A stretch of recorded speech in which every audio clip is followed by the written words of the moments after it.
Sometimes when you are rendering colorful objects, it might be a good idea to make the background colored as well. So if you look up some basic color theory on the internet, you will probably find info about the color wheel and how to use it. And some of the basic uses are, for example, designing a color scheme based on analogous colors, or those that are next to each other in the color wheel, or a color scheme based on complementary colors that are opposite in the color wheel. So for example, we have our little perfume bottle here, and it's colored in pink. So if you check out where pink is on the color wheel, it's probably between these two colors. So if you use an analogous color scheme, you would probably make the background either purple or red, and it should work fine. Or you can use a complementary color or some sort of a green color for the background. We're gonna try both of these and see how they look. So this is the same lightbox scene I used before for the shoe, and I've just dropped in this perfume bottle. Okay, let's launch V-Ray RT and see how it looks.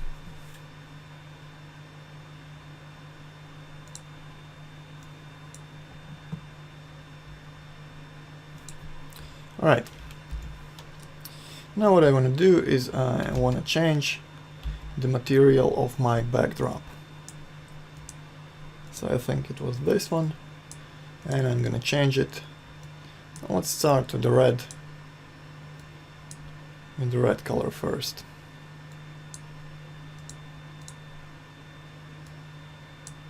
I'm gonna make it quite saturated and a bit darker.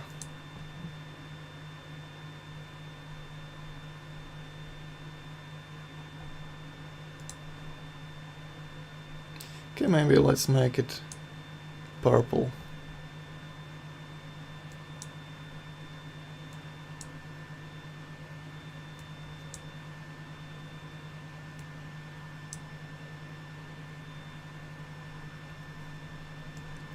Alright, I think that looks good.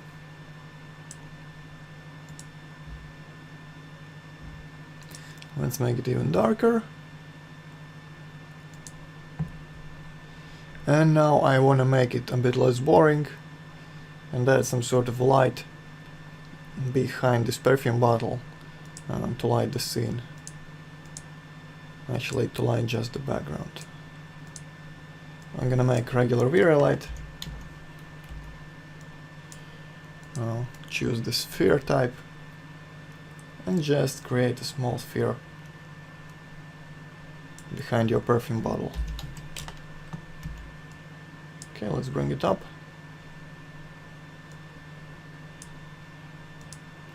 And I'm gonna increase the intensity quite a bit to make sure the effect is noticeable.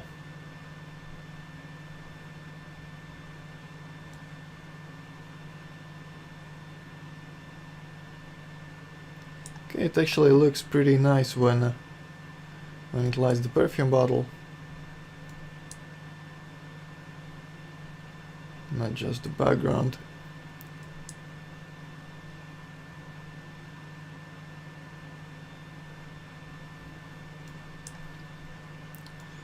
Maybe let's bring it closer to the background.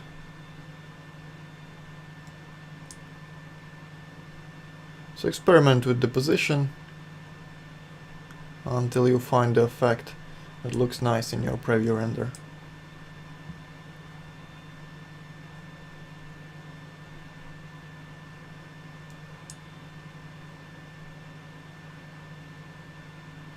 Okay, I think we're going to use two lights. One for lighting the background,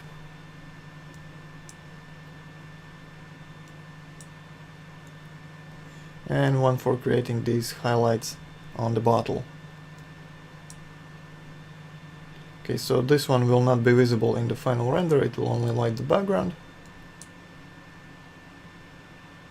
So I'm gonna make it quite bright. Okay, like that. and let's make it invisible. And turn off the speculars and the reflections too. So right now it's just lighting the background, creating this nice color transition or highlight behind the perfume bottle. Alright. And I'm gonna make a copy.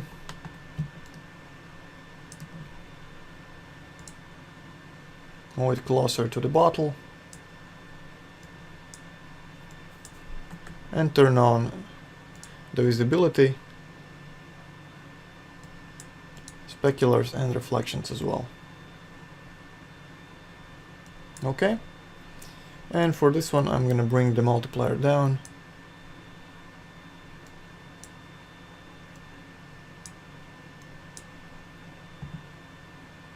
No need to make it too strong.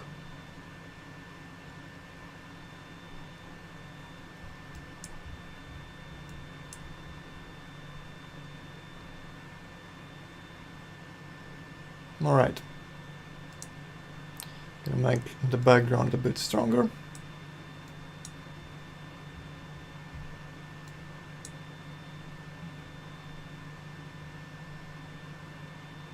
I think it looks quite nice. Let's check with the production renderer.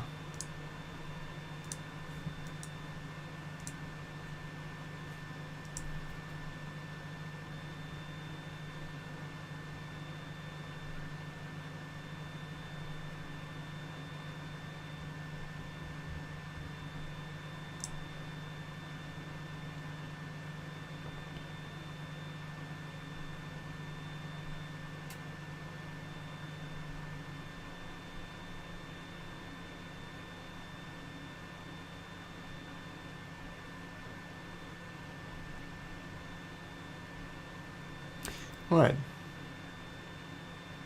Let's say I also want to add a reflection to my backdrop, or actually not the backdrop, but just right here, so only the bottle is reflected.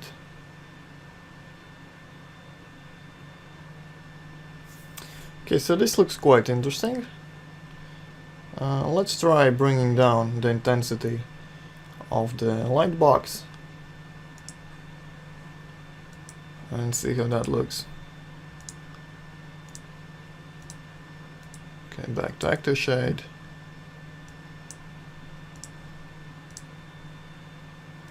And I'm just gonna select one of the V-Ray lights I have outside the light box and bring the multiplier down to maybe 60. Just to give it a bit more contrast and slightly more dramatic look. Okay. And let's make the backdrop darker as well. Right, I think that's good. Okay, so I've decided I want to add a reflection of this perfume bottle right here.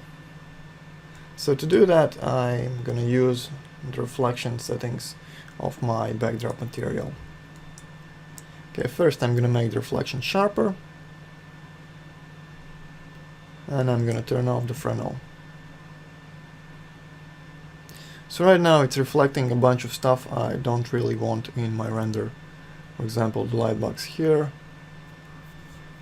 and on the sides as well. So what I'm gonna do is I'm gonna use a little trick. I'm gonna use a fall of map in my reflection slot. Okay, so you can see the preview of the material here. And I'm gonna add some points here and I'm gonna trick it so it only reflects on the surfaces that are horizontal, not vertical.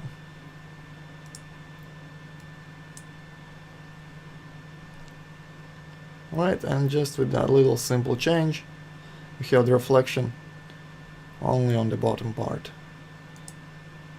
You can increase the effect by making some more rounded transitions over here. Okay, just to make it a bit more natural.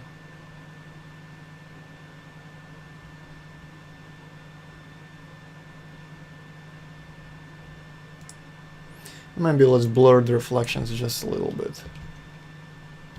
Maybe 0.95 or so. Okay. Maybe a bit more.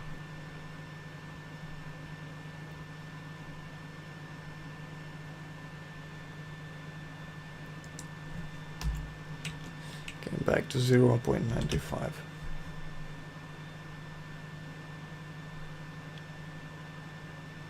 Maybe they are a bit too strong. If you want to reduce the overall intensity, you can bring down this white color, make it a bit darker.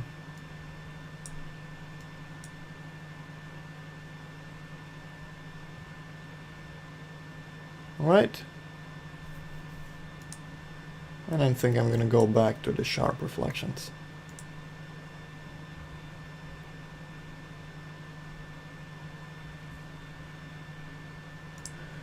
And I think the purple version is done. Let's save it as white box purple. Right, and let's quickly make a different color scheme with the green background and see how that looks. So it's actually more red. So quite cold green color should probably be used. Just change the diffuse color of your background and you can get any sort of effect you need. And since the object is transparent, the green doesn't work so well.